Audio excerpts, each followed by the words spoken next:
Welcome to another Brookfield Listenin. We've got some people not from Brookfield in this one, but everybody's always welcome on the estate. I'm Chris, and I'm from Brookfield. Annie? I'm Annie, I'm from Let's Grow Preston. But you live in? Larches. Thank you, Annie. Omar. And I'm Omar from Preston United, and I live in Deepdale. And I'm Liam, co-host for this one. I'm part of the Soundskills family, and I guess I'm from Moonook originally. Via Barnsley. Barnsley. Hey up. And lived on Brookie for a while. Yeah. Bit of everywhere, to be fair. No wrong with that. Okay, so today we're going to talk about areas of deprivation. And I'm interested in that phrase. So first question is, why do we have areas of deprivation, and where did they come from? The reason I'm asking this question is that when I first moved to the estate, Brookfield, we did some reminiscence stuff. And when we speak to people, the estate was first built on in 1948, and it was dairy farmland around here. So people, when they knocked down the slums and shit housing in town after the war, they started building estates like Brookfield. And people were absolutely over the moon to come to Brookfield, to this beautiful place, new houses. So there's a question about what the fuck happened, because we're not at that perception of the area at this point. So here's the first question. Why do we have areas of deprivation, and where do they come from? Anybody? I have no clue. It seems to me, I work on the Grange, which is just close to Brookfield, and there are families there that haven't worked or are in really low paid jobs, and that's what their parents did, and that's what their parents did, and it's just lousy. It's incredible. Larches is the same in Savik, and I don't understand. I want to, but I haven't got a clue what's going on. So in some ways, there's a bit of like learned behaviour or learned expectations that. It feels very apathetic. Certainly in Grange, they police themselves, they look after themselves. They recognise my car or my van going in now, and occasionally I'll get a nod or an acknowledgement, but they mind their own, which is phenomenal. You know, and they police themselves. I looked after a girl who'd been assaulted, gave her first aid, and there were people outside who knew exactly who'd done it and were going to sort it out. Mm-hmm. Yeah, we come across that fairly regularly. And I'm aware that in this first context of this first question, that not everywhere on Brookfield, not everyone in Brookfield would consider themselves in an area of deprivation, in that some people have a happy family, they'll both be working, carpenter or something, the dad earning good money. Do you know what I mean? There are people in our area in that situation with a car, go on holiday. So it's not everybody. Definitely. How about yourself, Omar? As a British Muslim Asian, we lived where our fathers and our grandfathers settled when they first came here in the 50s, and that was usually around courtholes. Wherever there was a mill, that's where we would get work. So I was looking through the question today, and I thought, we didn't have a choice. We got told where we were going to go, because that's the only landlord that would take, somebody of colour. My dad was here in 1957. So before him, somebody came in 1952. And they found a house, and the pattern was that person would then send money home and say, right, send the next guy in. So the next person, usually always men in the early 50s and up to the mid 60s, were men. and they would come and live in one house. My dad lived in a house with 24 men. So they would do shifts, 2 12-hour shifts at Courtaulds. So 12 hours, there'd be night shift, day shift. And how they got by is they cooked themselves, they fed themselves, they slept in the same bed. And then every week they would have a committee. So it's like almost like a cooperative where they put money in a pot. And that money was going to go to buy a house, so they won't have to rent, so they can get more people over. So that's a similar kind of self-preservation thing that Annie was talking about, that looking after themselves. Looking after themselves. And that's all we could afford. So the one house became 2, 3, 4. And then there's also difficult for locals to live in a house, in a street when there was 4 or 5 Asians or blacks. So the white flight, as it was known, left. And that meant it was an opportunity for the immigrants to buy the houses. So they bought the houses. And we stayed there because we formed the community. Because you remember, safety, when our mums came here, which was the late 60s, early 70s, we had to think about safety. So we stayed in the community. And that community developed and flourished. So looking at Preston, it's Deepdale, Fishwick, Frenchwood would be the 3 most deprived wards. But that's what they're all connected to what Courtaulds or the mill that was on Youlean Lane, used to be on Youlean Lane. And then also the buses. My dad was a bus driver for 37 years. Didn't want to do Courtaulds and just walked into the bus station and got a job. And that's how we brought our family across. And that community developed. Places of worships open, halal shops open, shops with our food open. And it expanded. And we felt safe. And doors were open. When I was born in 71. And throughout the 70s until 84, we moved just slightly outside, still in detail, but with a house with a garden. So we never had our doors closed. We had National Front, marched right through Deepdale. That's the only time the door was shut. But I lived on the corner of the Deepdale pub. So every other week, Preston North End fans, well, you'd hear the ranting and raving, and Mum was getting from 3 o'clock till 5:30, get in. You're not going outside. So we've expanded as a community. So as we got more affluent and into business, them committees, unfortunately, have stopped.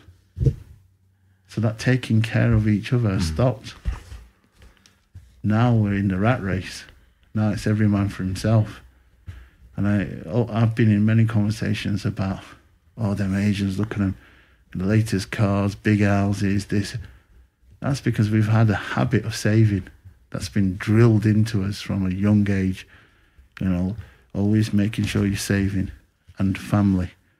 And we were just talking before the start of this program about multi-generational families. We still have grandparents living with great grandkids. It's just a norm. It is, we stick together. But like we're saying now, the pattern's changed. People are moving out into the more leafy suburbs of Fulwood. But there are people in Deepdale, like Brookfield, who are comfortable, who don't want to move. Deepdale has the highest number of people who own their own houses, mortgage-free. Right. Of all the deprived wards. So that's an asset for the family. And that's passed on to the son or grandson or whatever.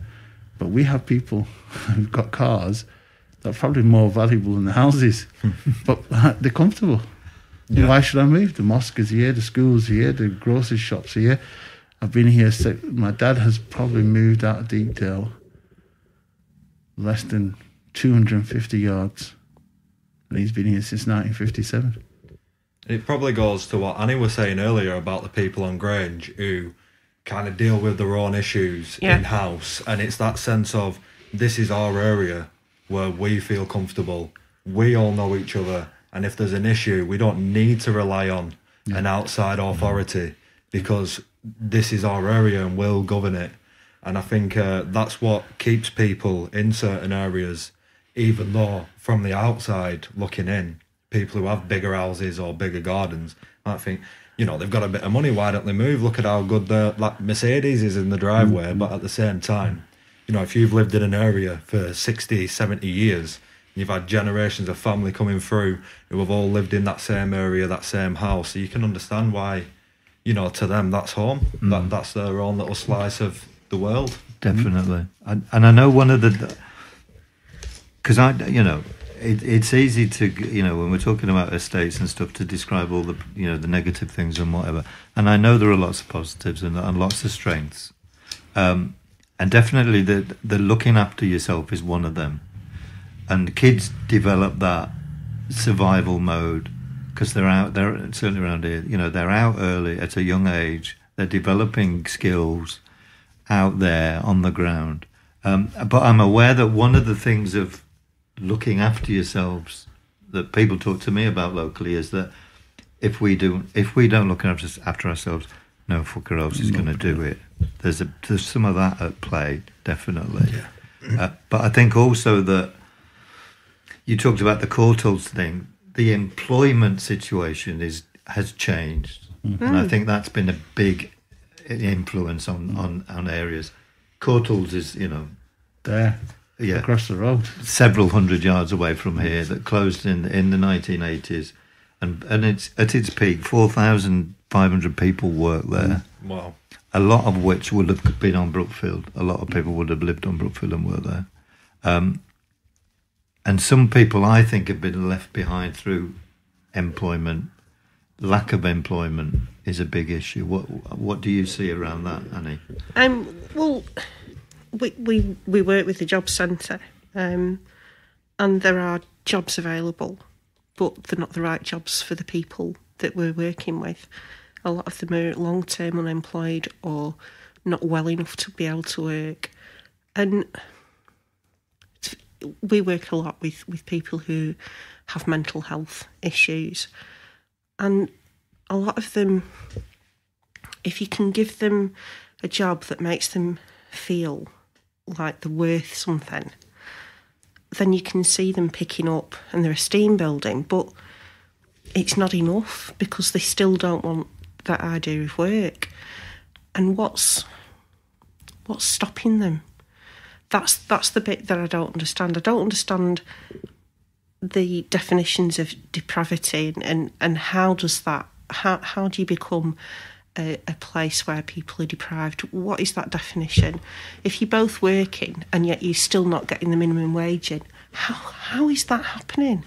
How is it that you can't afford to put your kids into nursery despite lots of different government incentives? You still can't afford to put your kids into a nursery. And even when they go to school, you still can't get the job between the 9:30 and the 2:30. People want to work, and yet there's no work. And yet unemployment's really low in Preston at the moment. Mm-hmm. But there's still loads of people who haven't got jobs. And that thing about quality of job is both in terms of money that you're earning, but in terms of what you're doing. And I know, you know, young people who, over the years, who, you know, gone and worked in a factory putting tops on shampoo bottles and all sorts of shit. And it's another kick in the teeth for them because it's a shit job. They end up telling the boss to piss off after 2 weeks because they hate it. And they're not well. And then that's another step backwards. That's something else they've failed at. But what are the other issues? Because it's not just work. There's a build-up of stuff around people, isn't it? What are the other things that keep people in a certain situation, do you think, beyond employment? I think a major reason why there are areas like this of deprivation, and this is my opinion, obviously, on my own, and whether you agree is up to you guys, but a lot of these areas are just drop-off grounds for people who, you know, society deems are not going to do much. And because they've been, some people are born into areas where there's not a lot of going on and there's not a lot of people pushing them to do, go to university or find high paid jobs and stuff like that. Or even, like you were saying, finding employment in general is not always something that parents are pushing on kids, because a lot of them feel left behind and they don't feel like giving back to a society that they feel doesn't appreciate them or have a place for them. And then these areas, like, as we were saying, they become kind of not outlawish, but in a sense they are, because the people who are here don't feel like they have any support outside of the area other than the other people that are here who also don't feel like they've got support. So it's kind of like fighting for scraps sort of thing. You there's not a lot inside the community, but you all kind of want it, and there's no like aspiration to even break out of it, because there's this idea that the wider society is constantly against you because through your life growing up you've not been accepted. Maybe it's because of the way you've dressed or the people you hang about with. You get looks, people move away from you at bus stops and stuff. It can be very difficult and demoralising, and I feel like the system that we're in, me and Omar were talking about it earlier, essentially puts you in a trap where you're kind of stuck in this situation. And is it, Omar, do you think that that's proactively manufactured, that kind of difficulty in that trap and that merry-go-round? Because it seems to me that, we're looking for answers, and there are answers to it, but are they always wanting to be found is a question, isn't it? Do you know what I mean? What are your thoughts? I think the 80s hit us very hard. The depression of the 80s, when the South got immaculately rich and we got left behind because the industry started to shut down and all the big employers disappeared and left a skill shortage right across the North. But remember, we're not the North, we're the Northwest. And out of the Northwest, when you say Northwest, Manchester, Liverpool, places like Blackpool, Preston, get left out of the conversation still in 2021. When they talk about the Great North and this greatness that's happening in the North, it's always the big cities. And we're just not thought about. It's an after effect. And it's preset that we come to this, we're here stuck, and our aspirations of our young people are not raised. They don't see what kids in London see. They don't see, flash cars, big buildings, something to aspire to be. One day I'm going to be like this. One day I can get out of this. Or see role models who've moved away. The only role models that have done really well have done it through illegal means. Which is true, I agree. Yeah. And them illegal means is a trap. And that who's trapping who? It is our own trapping our own. And this system is allowed to, because they don't want to invest in the Northwest. They allow it. We have to invest on ourselves. So where we kind of police our own communities, where we're going to look after our own, we're allowed to do it because it's not the state's job. They've just left us behind. Every now and then, Chris will remember now, the single regeneration budget. Fantastic. Give us double glazed windows, clean up the facade, give us some damp proofing, sorted. Some central heating, yeah. Yeah, we're done now. That's our bit in the North done. We kept begging them to look behind the curtains and in people's lives, invest that money in their lives to make their lives easier rather than giving them double glazed windows and central heating. We need that. Yeah. But what we need more than anything else is the investment in these people. And the answer lies within the community. But then that means them centrally handing power over to the local people. Everybody talks about the localism and where is the localism? We've already got it in all these estates. We can do it. We can have a bank where we look after our own. We've had decades of committees, especially in the Asian community, so we can set up a bank. we can, the shops around here, they know who owns who. Or don't worry about Billy, sort it out when you get your money. I know who you are. So we have this, but the living wage was a conversation that we need to have, because what is a living wage? Some people who work very, very hard, who live in our estates, their next door neighbour won't do a thing and earns 25 grand a year, and they're barely a couple working hard with 2, 3, 4 kids, barely make 25 grand a year, but they've got something about them, and there is that conversation within the community, because if we don't look after those next door to us, we'll have a community within the community which brings its problems. Mm-hmm.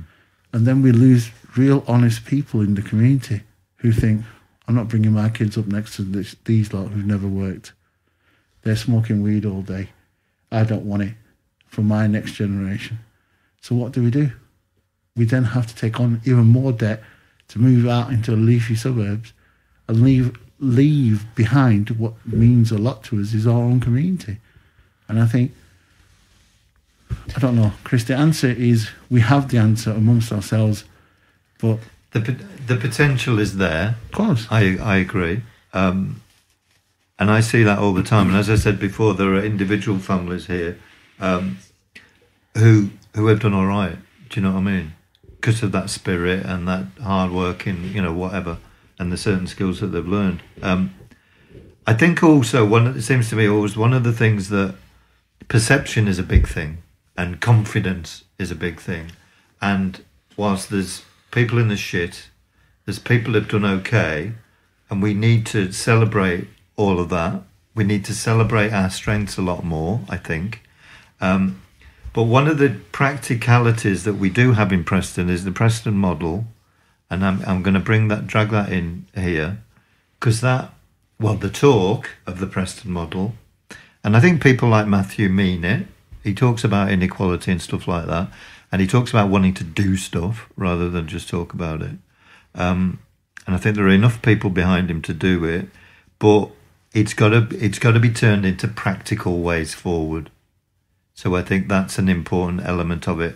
And there's got to be some, which is potentially while we're talking here, there's got to be some coordination of the thing, it seems to me. Because there are wider things. There are the job situations, but there's the unemployed and the on-benefit situation, and what's their role in this change? Because they potentially have time to do stuff as well. But there's difficulty with that in that all of a sudden the benefit people are saying, if you're actually doing something, we're going to stop your money, we're going to sanction you. So there's issues there that need looking at, I think. But there's education in there and good quality schools and stuff.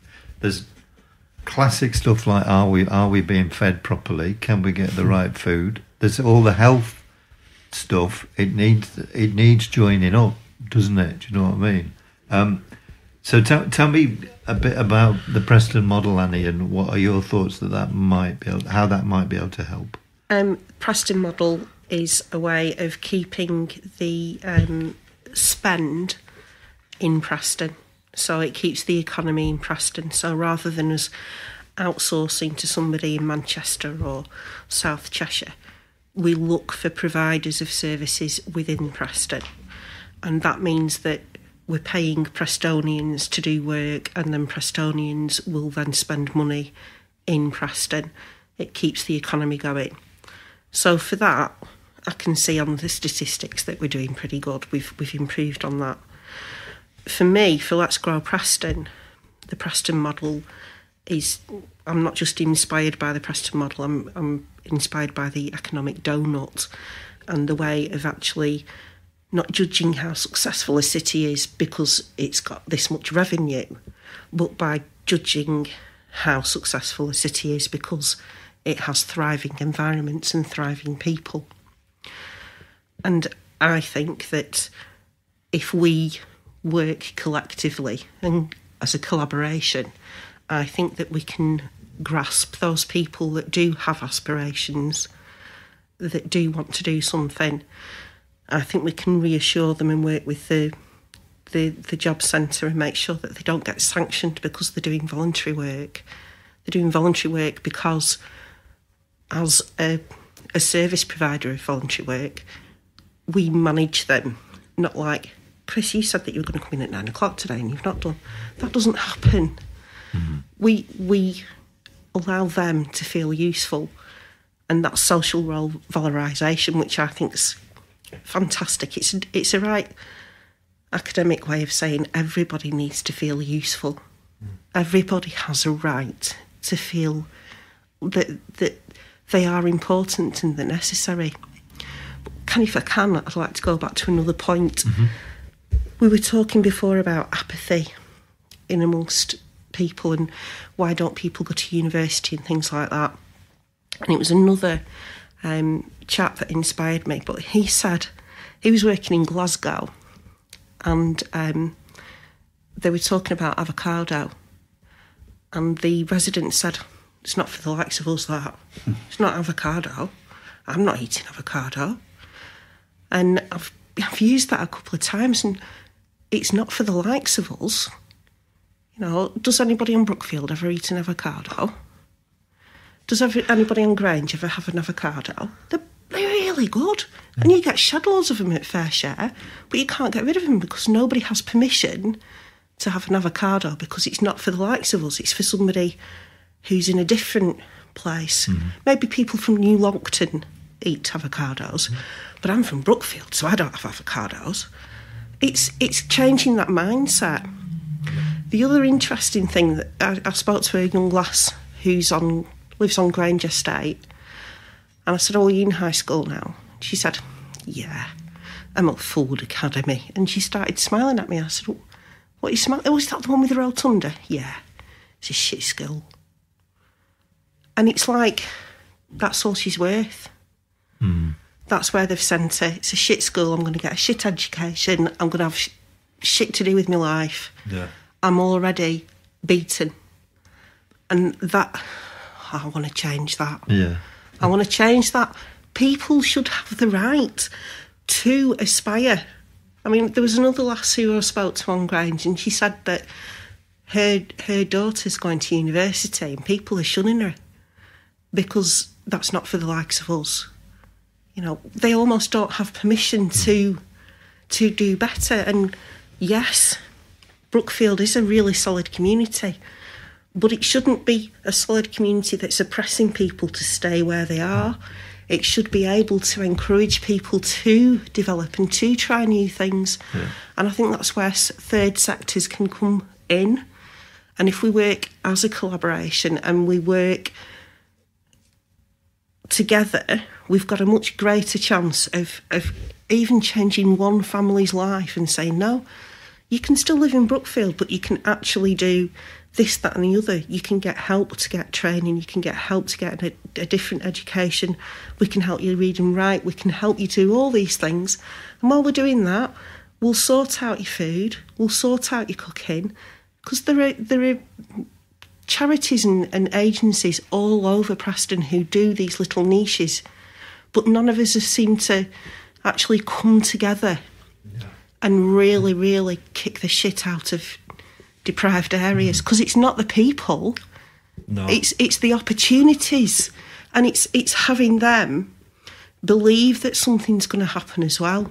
It is, yeah. And like you said, if we've got the council leader behind us, we've got all the councillors behind us, and everybody in the third sector's behind us, and the job centre sees the benefit of it, and the police do, and the social workers do, of us actually supporting people to make changes for the better, maybe some of the communities will come with us.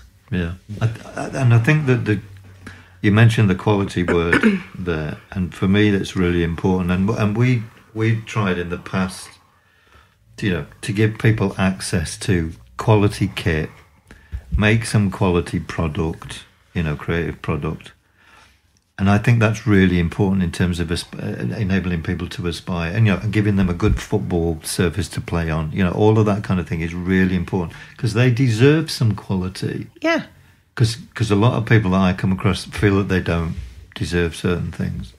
because they've been told so many times that, you know, that's not who they are, that's not where they're at. So I think quality is really important. And for me, changes, and we're going to go on to talk about what they might be, but changes to enable areas to change need to be big and bold and quality things that they can see bring change. It can't be little injections here and there. We've been trying to do that for years. You know, you're limited to the number of people you can work with. You're limited to what you can do. We need some bold moves, I think. And I think in some ways, the Preston model is quite a bold thing. It is something they've taken a risk on, because it could have fallen right on its arse, and everybody would have pointed the finger big style. And people do try and do that with the Preston model already, try and diss it a bit. So what are your thoughts around the model and how that might help, Omar? I agree with Annie totally that we need to expose the communities to a better way, a brighter way, you know.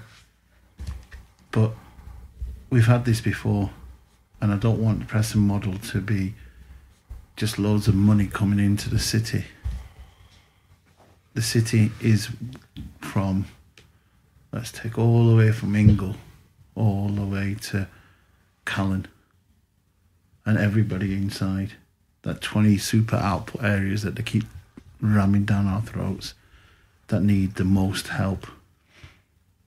We need to be exposing our communities to aspiration, inspiring them, showing them, and that you deserve to have a place on this earth.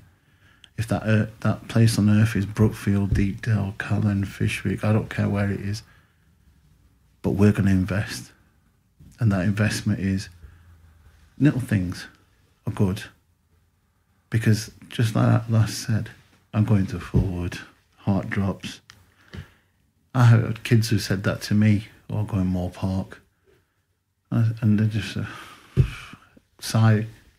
I was like, I know people who are doctors who went to that school, who were in a worse state when it was called Parklands.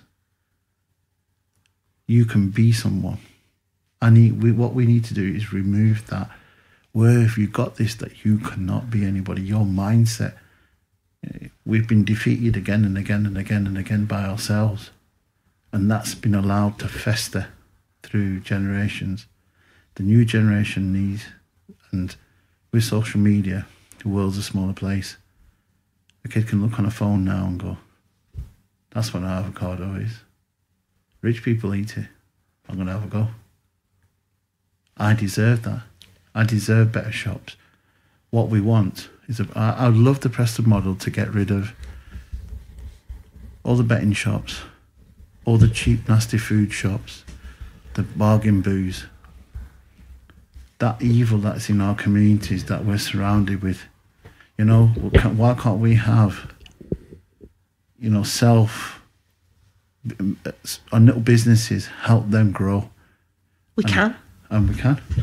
We can do it. And between ourselves, employ the young people from them, pay them properly.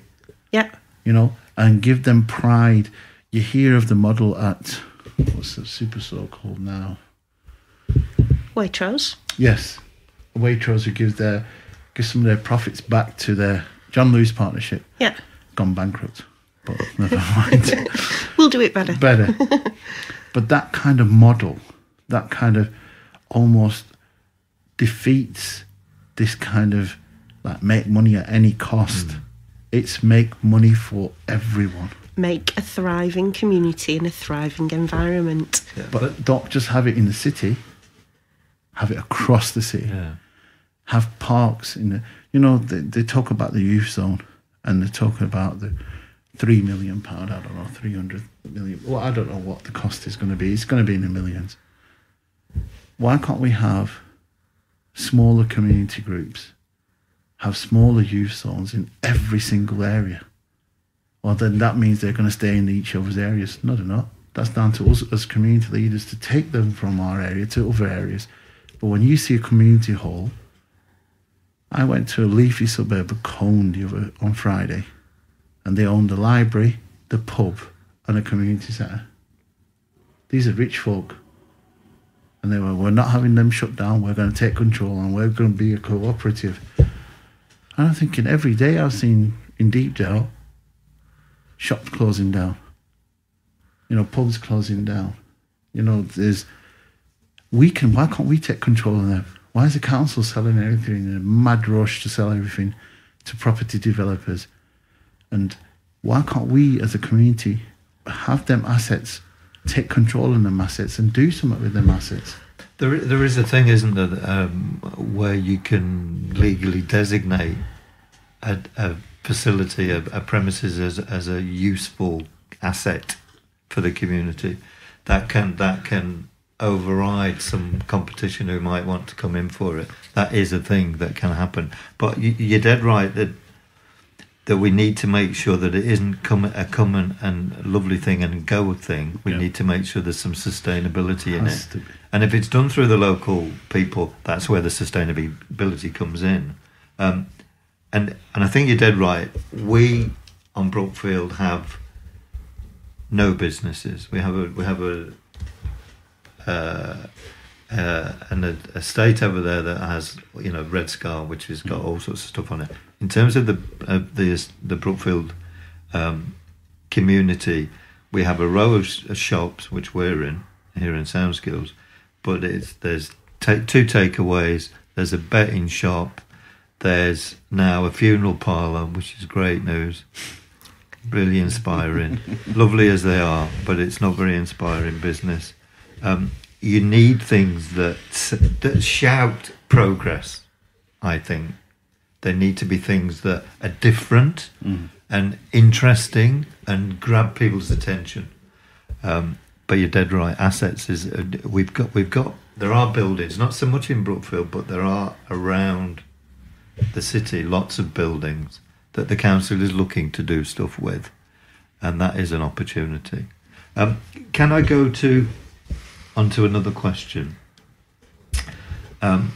which is question number 3, I think, because we haven't talked about the failures yet that are our responsibility.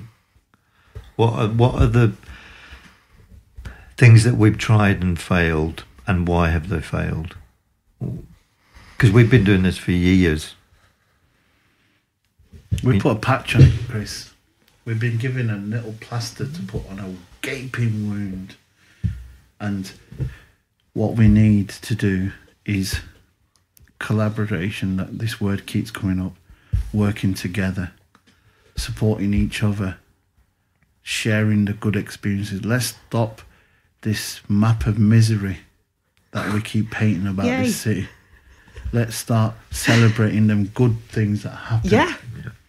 And then share it. Chris, I did this and this young person really benefited. And I know you work with a young person. It might work for you, might not work for you. But hey, try it. What else can we do? Let's stop doing what we're doing again and again and again and expecting different results, because it's not happening. Our young people are being failed through the education system. They've been failed miserably by many schools who just... How many of our local kids are teachers at that school? If we get them kids to be teachers of the future, they will turn them schools around. They will keep that community going. They will buy a house in the community. They will buy locally. That will then inspire the next... I don't want to leave Deepdale. What's the first thing you want to do? Make money. What are you going to do with the money? Get out of here. Yeah. That's the most hurtful thing. Because when we all leave, they'll take it. Mm-hmm. And you won't have a home. That's it, isn't it? The people who don't want to change stay here, people who do move away, and that is one of the big things. And I think a major thing, because I come from these backgrounds that we're talking about, the areas that we're trying to help. If it weren't for Chris and this building, I'd be just like a lot of these people who I'm trying to help now myself. My mum's a drug addict, my dad's an alcoholic, I've lived in hostels, homeless shelters, mother baby units, you name it, I've done it, I've been there. And I think one of the key things, we talk about collaboration and cooperation. But I think that like the people around here, they don't speak the same language in a sense as you know, the regular world. They speak their own dialect and their own. They have their own ways of doing things, and I think when even somebody like us, who's not really authority like the council, comes to them and says, you should be doing this or you should be doing that, and if you do this and that, it's going to help you, instantly they're like, no, because you know, why should I listen to you? We need to collaborate with the people who are at the root of the issue. Yeah, listen to him.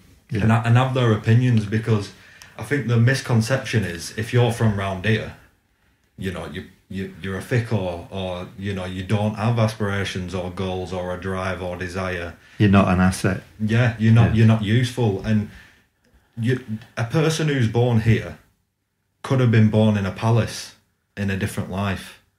You know, where you're born into doesn't epitomise who you are as a person. I'm sure I'm as intelligent as anybody else, just like anybody around here is potentially could be, you know, have an IQ as good as anybody else. You know, there is no, because you're born in Deepdale or Brookfield or Callan or Avenham, you can't do anything. And I think that is kind of a misconception in the sense of, you know, it's a bunch of people who think they know the answer saying we've got the answer, but they've never experienced it. And you know, they don't truly understand the mechanisms that make those areas tick. And you know, if you don't take those things into account, you can change an area, but what you're doing is you kind of just putting a plaster on it. Yeah, in essence, you know, you might get a whole new bunch of faces come live on Brookfield, and Brookfield might become great, but the people who live here will move somewhere else, and then that'll be the area that we're next looking at. Deepdale. It is. You're right. And as a young person listening to what you're saying, and Annie said something there, let's start listening. No, let's not start listening. Let's start hearing them. This is what people have been doing for decades to us, listening to us. They ain't hearing us. And that's what this young man is just saying. Yeah. Because he's talking a different language. If he's talking a different language, we need to learn that language real quick. Because he's telling me something and I'm not hearing it. I'm listening, nodding my head. Hearing is different from listening. Hearing is me getting up and going, I get you. Yeah. Right. Do you know what? I was looking over there. That's where our failures have been, where we've consulted with generations of poorer communities and we listened, but we didn't hear them. Because them voices have changed, their language has changed, and the way they do things and they police themselves has changed. We haven't. Mm-hmm. We need to change, where we need to remove drugs out of our community. The biggest damage that we are doing to ourselves. Ain't no rich person, I keep telling our kids, ain't no rich person coming up in here giving you drugs. Your friends who are the same, who speak the same, are doing that to you. And that has to be removed. That has to be seen as a negative impact on our area. Exploitation of our young people. Our own are doing it to our own. No. We need to have more inspirational role models in the community who are hearing us. And they have to be the youth. They've got to be somebody who's 20 might have. I just say to the kids, listen, all I've got more than you is experience. That's it. I don't know any better than you. I just got 3-4 decades on you. That's it. I ain't any better than you. I've been from where you've come from. I know what you're saying, and it's not changed. Can you change it? Can you get up off your backside and do it? Can you show the next person in your house? Do you want your kids to be living in here? And what upsets me, like I said before, was as soon as I make enough money, I'm out of here. And that's sad. That is so, so sad to hear that they don't have a sense of belonging, Chris. They don't feel identity to this community. They don't feel like, I want to stay and make it better. Mm-hmm. And I think that goes to what Annie was saying earlier about that sense of, you know, when I get it, I'm leaving. It's because the people around here, they don't want you to succeed. They want you to stay the same. I had it myself. My mum and dad, you're never going to be able to do music, which is kind of what I kind of do here. And for a long time I believed it. A lot of people said, you're never going to get a good job, you're never going to do this, X, Y, Z.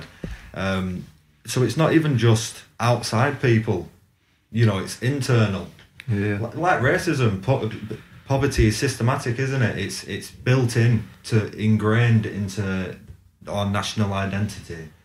And I'm sure, you were mentioning failures and you were going through it, and it was like, you virtually listed everything. If everything's failing, these people, something serious needs to be done, not just small tweaks. And one thing that's not been mentioned is like children's social care. Mm. And I think Preston's social services has got, the word isn't terrible, but bad, is it? In terms of their Ofsted kind of... Ofsted rating, yeah. They get below par almost every time. And that can't be good. No. We can't keep failing. You're right. We can't keep failing. But we've got to also look at that mindset of failure and learn from it and move on. And you're right. There's too many haters within our own who don't want to see us succeed. Sometimes that is family. And we've got to accept that. You're never going to be anything new. What is anything? I just want to be happy. Mm-hmm. I don't need to have a Audi RS6. Be nice, but I don't want it. I just want to be happy. I want to walk around my own estate feeling safe. I want to see people from different colours of skin, different religions, getting on. I just want to live in a happy. When they're happy, I think when we all become happy and we live in this community where we look after each other, that's when the real system has changed. Yeah. Because the status quo, we broke it. Because if we live in this depression and this map of misery, they can throw anything at us. Because all we are looking for is happiness. And when we truly find happiness in the community, why would we need the government? Why would we need anybody to tell us how to do it? Because we live longer. We succeed in what we want. I don't care if a guy wants to paint fences all day long. If it makes him happy, so be it. Yeah. That's your thing. That's your thing. Yeah. We should celebrate them things. Oh no, he's not going to be. And we in the Asian community have them pressures. Got to be a chemist. Got to be a biotech. Got to be an accountant. Got to be a lawyer. No, he doesn't. What do you want to do? I want to dance. Are you happy when you dance? Yeah. Do it then. I think that's one of the really interesting things about collaborating and talking about stuff and sharing stuff is that, because what you're describing there in the Asian community about that pressure, it's the opposite. Yeah. In our community, nobody talks about someone being a barrister or a daughter being a chemist or whatever. It's all about being a hard man. And well, it is, but or a regular. And you're a shower of shit now. You're always going to be a shower of shit because that's the way I've been brought up. That's why you've been brought up. Yeah. Or even beyond that, it's about working in a whatever shop in town, or it's about being a brickie. Which are decent jobs. I don't have a problem with that, but it's interesting that. Sharing of stuff, because the underlying issues are exactly the same in terms of levels of education and quality of education and access to good facilities and employment opportunities are all the same kind of answers, but we come at it in slightly different ways. But I think there are common things like poverty and attitude that we all share, but that. I think one of the things that's been raised in this conversation is actually having the depth of understanding of where we are and how we operate and what might be a way forward is really important. It's got to be something that's a shared agreement in the way forward, but that's based on insight from these areas of so where we're at and where we might want to get to and how we might get there. Who's going to bring that insight? How are we going to collect that insight when a young person just here today is saying to us, I'm talking but you're not hearing me? We can't get more consultation from... We already know the problem. We already know what's there. It's the people who collect that information that I have a real these researchers that come and sit with you, and I want to find out how young people work and how they tick and all this. We've done it 100 times before. Why are we here again? I think it's less to do with correlating information from sources to give it back. I think it's more to do with having these people who are affected, who have the means to communicate what they want and how they feel, actually doing that themselves. And us supporting them to make changes. Yeah. So Preston came together during the pandemic last year and put together 33 food hub networks from the community, from the grassroots upwards. And as a result of that and the chats that have happened since then with those food hub networks, a little cooperative has been, or is being developed now, that's going to look at ways of following the Preston model, going to local food suppliers and food producers, like Lancashire Cheese and all the other places, and getting deals for those food hub networks that still exist, and making sure that people have access to decent food which is produced really close to Preston. And that's happening now. So we're part of that. Us and Fish Week and Glenda we've been put under this pressure, that pioneers of this cooperative. It is interesting that it's... What I worry about, and it is that we just don't become a vehicle for City Council's dream model Preston. Oh, no. We need to be... No one's consulting with us. No one's asking us what we really want. And do you know what, I'll be honest with you, it's been a real hard sell. Real hard, tough sell within our communities for people to understand what a cooperative is and to buy in. You're going shopping, you're going to spend £100 at shopping.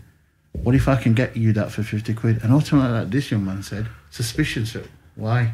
Where are you getting it from? How? And because we're working with local people, like the local co-op and the local producers, to say, look, if we buy in mass, we can buy it cheaper. Yeah. And people still, honestly, it has been a real push to get people signed up. And there's that air of suspicion and an air of like, it's not true, or it can't be true, or what are you getting out of it? Are you getting fed with healthy food instead of you taking your son to a takeaway every single night? You can make food. You can have your own food. Produced locally, that's good for you. That will mean that you can live longer. That means that your son and your kids can live longer. But what do you get out of it? And honestly, it is... Me, Glenda and Zul have been doing this for a good 6 months now, and we're at the stage of sign-ups. We struggled. I thought we would have at least 100 people. We're nowhere near. And the expectations on that cooperative are so immense that we feel as though we're under real pressure to make it work. And that's how I don't want the Preston model to roll out, where we as the third sector are put under... We've got to basically do it because we've been seen as the experts. Look, we had 4 weeks of training about cooperatives, and don't get me wrong, it was really good and really insightful, but we've been left to sell it to the community, and it's been a real struggle, Annie. Honestly, people are just looking at me going, £100, you're going to give it for 50? How's that work? But it has been working. It's been working with the food pantries. It's been working, and yet... What's this suspicion coming from then? Because you're from that community, you're working with them, and this is a bit about what you were saying earlier, Liam, isn't it? It's about people being closed. Yeah. And so when you're trying to carry them out, they don't want to come out. Yeah. Shall I tell you where the suspicion has come from, Annie? Yes. The suspicion that I have seen it coming from is 25 years. But I'd suggest that it's probably the suspicion over the last 50 years that has built up through the fact that people have been become disempowered in the situation and are starting to believe the hype of the whole thing. Have that attitude of, this is not for me, that you were talking about. I don't deserve avocado. That's where suspicion comes from. It's an absolutely ingrained thing There is a cultural thing within there. And I think that's why, because I'm making a suggestion at this point that if the group's going to be called something, it needs to be called something like, well, we still have areas of deprivation in Preston by 2041. In that this is going to take a generation, it's going to take 20 years to come out of this situation. And it will take that conversation that Omar's having about that food thing as a little element of it. It's going to take 10 years maybe to have that conversation and it come to fruition, which will really frighten lots of the local authority in that they don't know whether they're going to still be in their seat within the council for that long a period. It frightens funders because they're used to funding projects for 12 months to 3 years.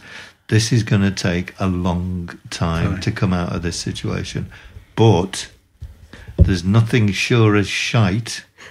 If you don't start the process, it'll never come out. Agreed. It'll never come out. Agreed. So the plan needs to include all of this, hearing people and the process of going through that. It needs to include all of identifying all the assets and the ways of working and understanding all of that.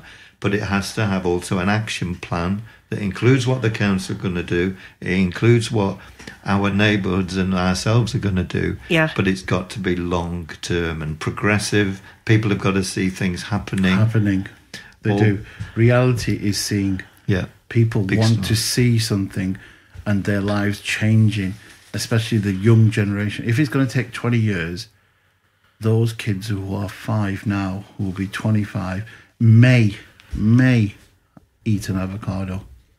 And that's what it's as simple as that. No, they will look at it and go, how have we lived without this? Yeah. You know, how we have been so subdued in the poorer communities that we dare look out and ask for help. And when somebody does, it's suspicion.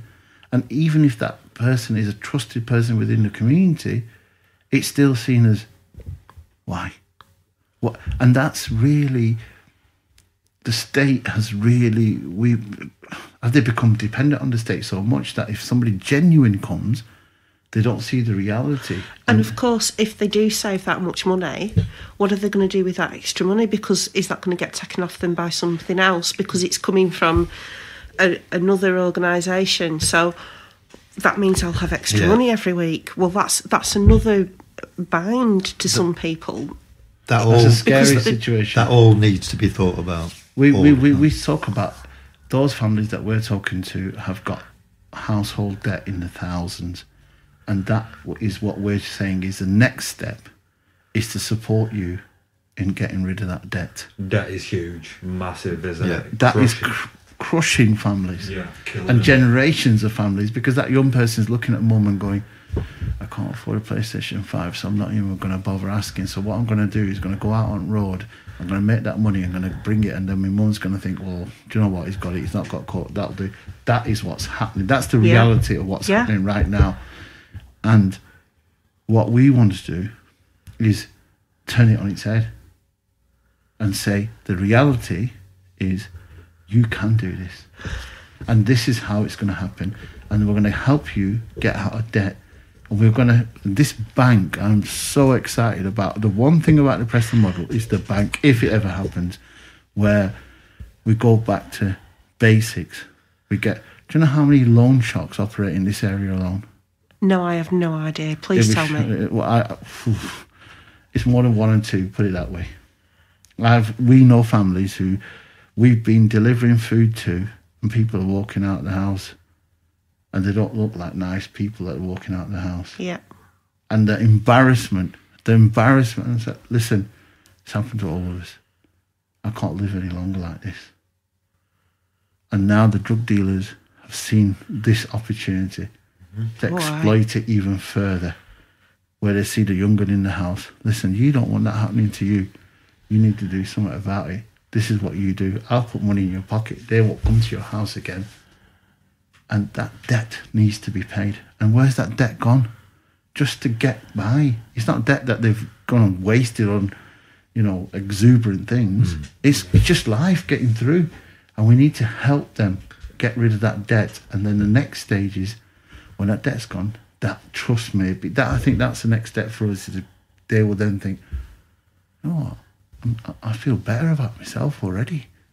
I feel safer. I can sleep at night. I don't have to worry about that. So maybe hanging over me. Omar's mate Annie might be talking some sense, and then other services then can start to come in their lives. Because at the moment, this young man here has told us his life story.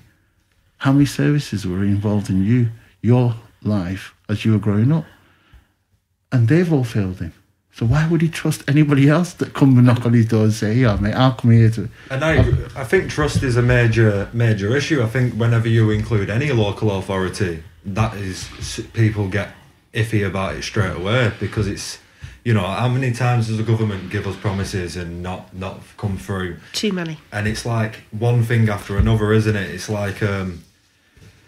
you know, they start a war on drugs, but then that war on drugs just crushes areas like this, because this is where all the drugs are, because people need them just to get by. And, you know, it's the only way, like Omar was saying, it's the only way some people make money, so they're doing it. So we need things like decriminalisation of drugs, I believe, where people aren't getting criminal records for possessing drugs and things like that. Universal incomes, because you mentioned earlier, Annie, about benefits, and now sometimes when you earn more money, it's actually detrimental. Yeah.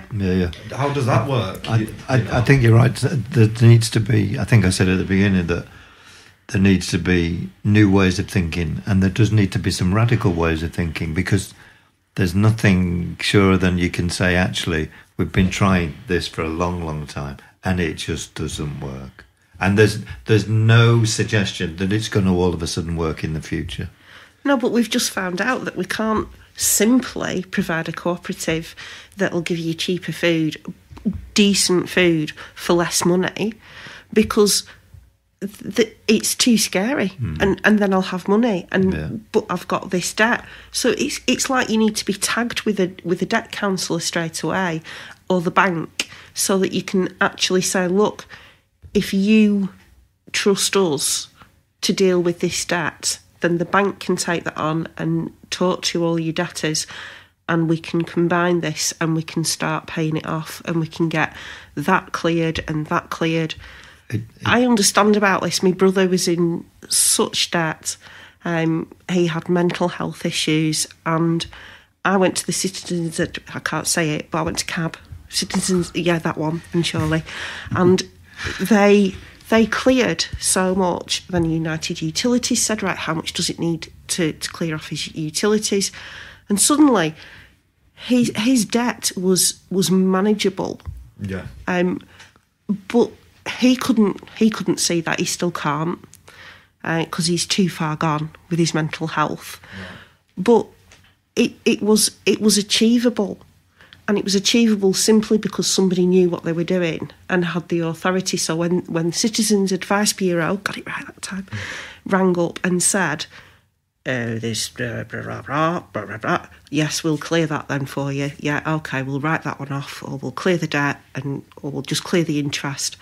And we've already learned from what you're doing now that it's more. It's more than just food poverty. It is. It's more than just not knowing where decent food comes from. It's all the other things that are going on. The drug, the violence. I know that there's a serious violence duty now from May 2021. It actually says that local authorities must listen to the third sector and to the young people. And I'm quite chuffed that the road shows are happening. There's going to be 6 road shows across the summer holidays, where Preston City Council wants to hear from young people. And the other organisations that are involved with that will get the feedback and will start to try and make changes that will gain some trust, so that we can listen and hear what you need more. And some things might not be possible in your generation, but other things might be. And if we can do some things, then maybe people will meet us halfway. Yeah, I think you're right. If we can do one good thing, they will trust us. Yeah. That little door will open where we can get into their lives, but it has to be community-led. That it cannot come from a city councillor sitting there because he or she is worried, I've only got 3 years, 4 years. I've got to say the right thing right now just to get through. We can't carry on playing politics with people's lives. No. It cannot happen. That's why people are so disinfected. They don't want to vote because I'm sick and tired of the bullshit. Yeah. Yeah, doesn't matter anyway kind of philosophy. You know what I mean? That the defeatist attitude that we started this conversation off with starts there, because they're just like, what's the point? No changes are happening, mate. We can look at examples across the world where poverty is a major issue, like South America and the third world, and there are bright sparks going off. And if we look at them bright sparks and use them and bring that over, sometimes we think we've got the best ideas in the world. Why reinvent the wheel? There'll be hundreds of projects across the world that have done some fantastic things. Food cooperatives is nothing new. No. Working on a gang violence reduction unit, nothing new. Me and Chris have been telling them 25. I've had kids, well, me and Chris have both worked with kids who are locked up, banged up, who are no longer here. And because we told them 25 years ago, this lad is going out from school because he's someone older is paying him. There was no trendy name called exploitation or criminal gangs. Or predator. It wasn't there. But the community was feeding this in. But the people that we were feeding it into, they moved on. And community policing, neighbourhood policing disappeared. So then you don't have anybody. And then it's a free-for-all. Mm-hmm. And then you ring a copper up. Well, yeah, I'm getting burgled. Right. Right now, it's Saturday night. I can't really send anybody. No, he's actually in the house. I can't really send anybody. Yeah. So all these little drips of hope that people have disappear.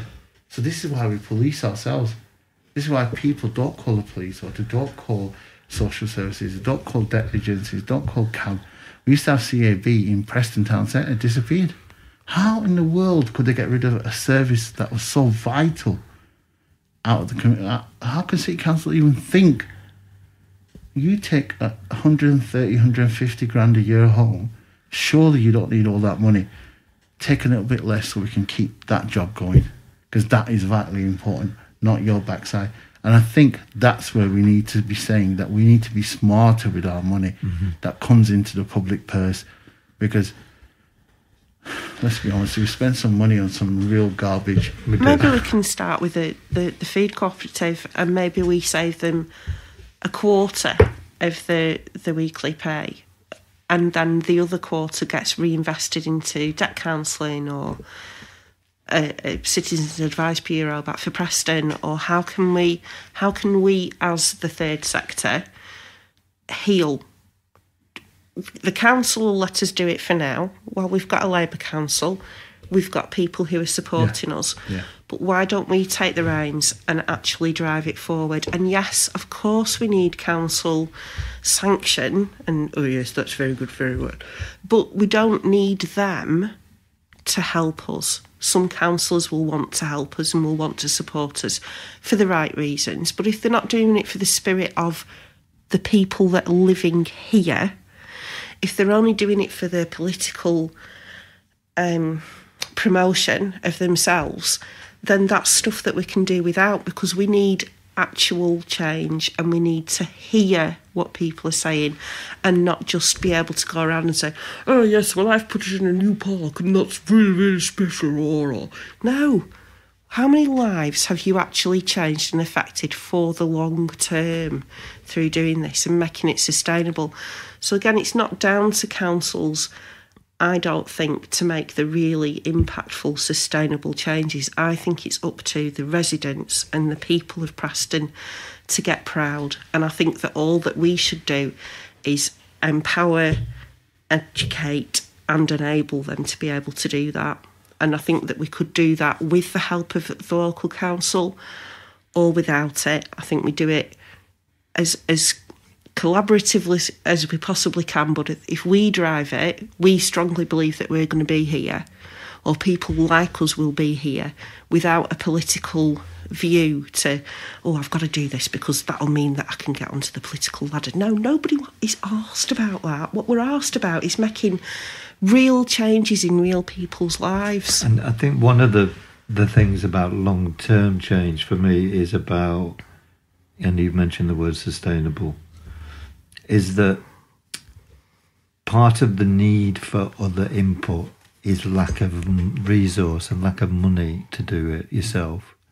And the things that get developed in estates that are visible and obviously bringing change and interesting and pioneering have to also be able to generate income. And because we need to have a situation where in time this thing is a big boulder that keeps turning and can get bigger because it's looking after, as well as us as people looking after each other, the money is coming in and helping the projects and making them better and enabling us to target more people and help more people.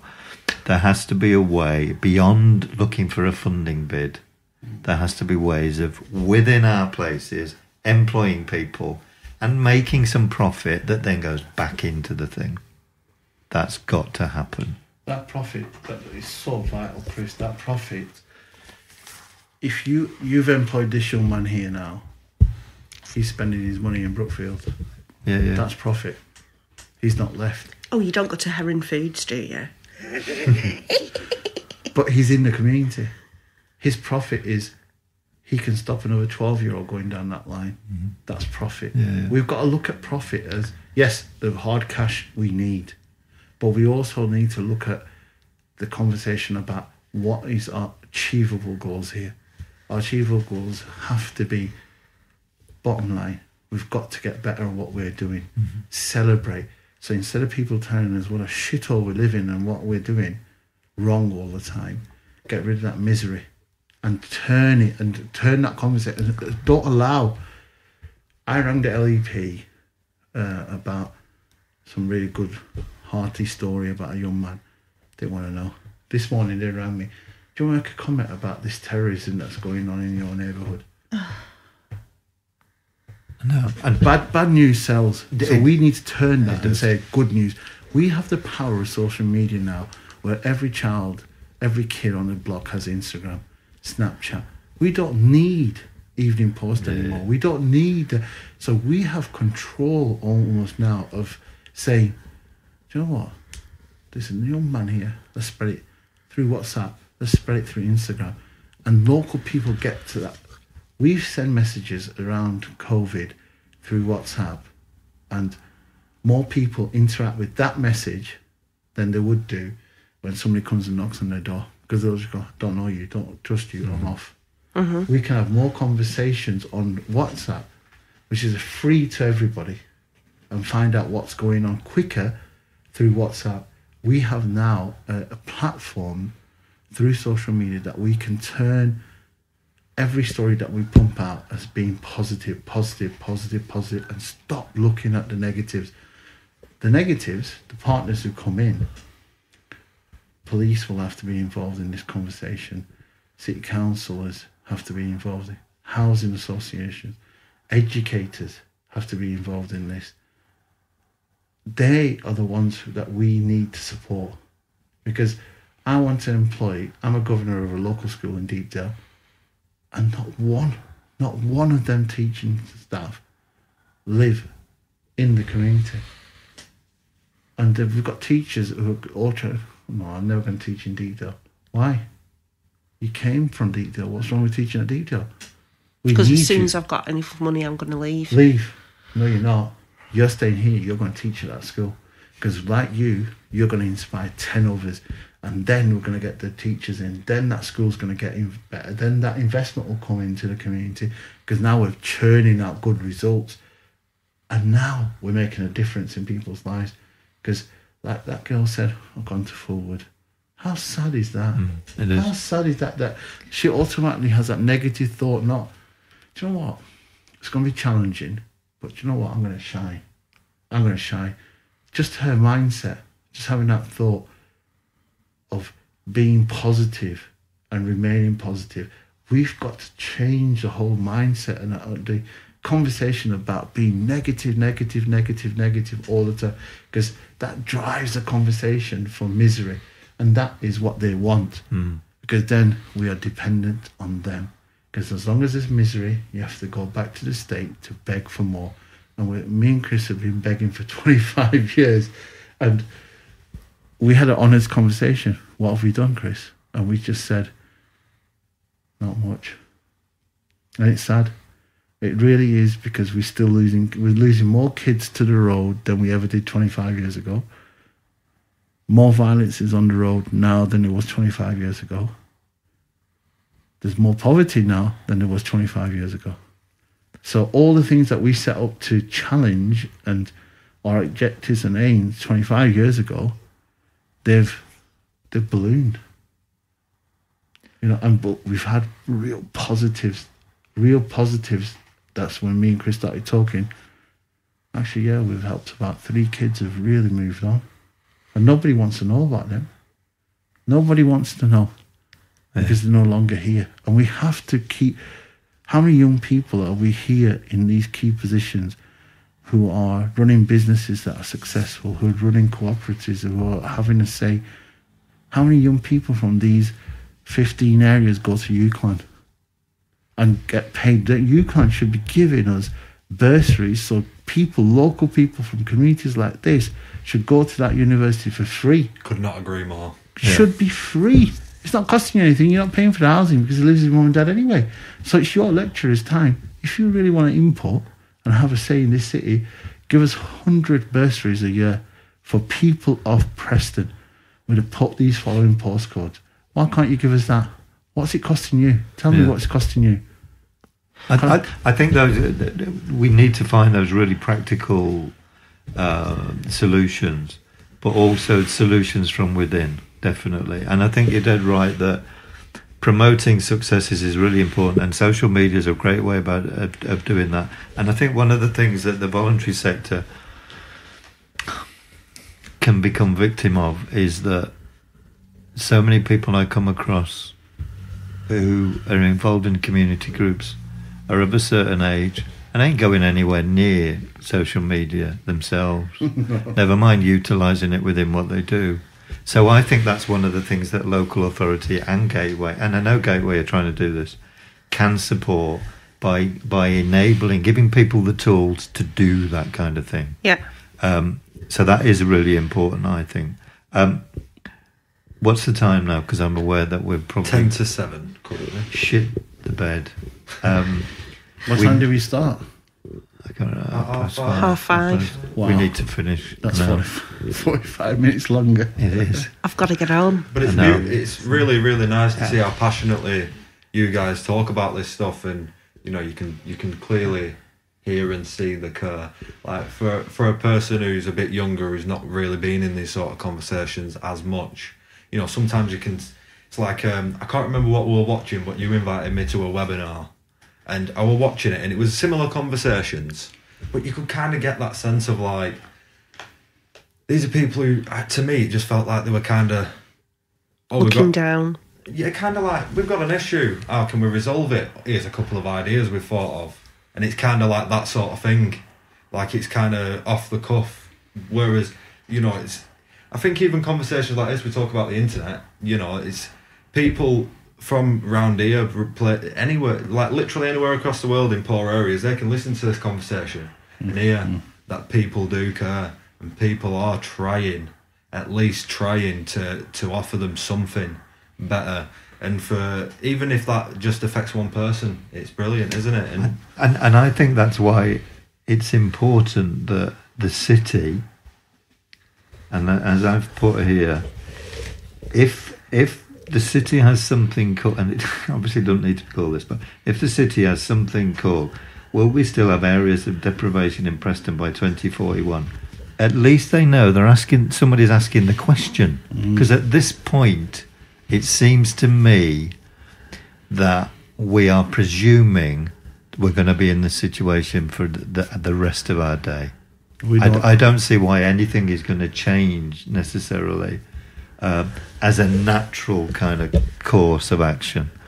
So I think it's important that we make some bold statements, but back it up with a good plan that has had when we've had that conversation, is to develop a plan with lots of people, and that's something that there's a vision that people can get behind. Because I think that's an important way of overcoming the kind of mistrust and the perception of the, change isn't for us, this is me, this is my life. Because it doesn't have to be that way. But we do need to look for examples, like you were saying, Omar, of where this has happened before. And it is in South America. Because they live in places that, we had a guy from El Salvador came and did some tree planting over at the church grounds like 25 years ago, and it was one of the really interesting things was that we were sat round some tables in the church that's now been knocked down, and there were about 8 Brookfield residents there, and this guy came in from El Salvador, and he started talking about somebody had been into their house, a soldier had been into their house and shot his sister in the head, right? And people around the table were thinking, fucking hell, at least I don't live there. Do you know what I mean? People have perception and perspective on where you are is really important. And I think that bigger conversations can help that along as well.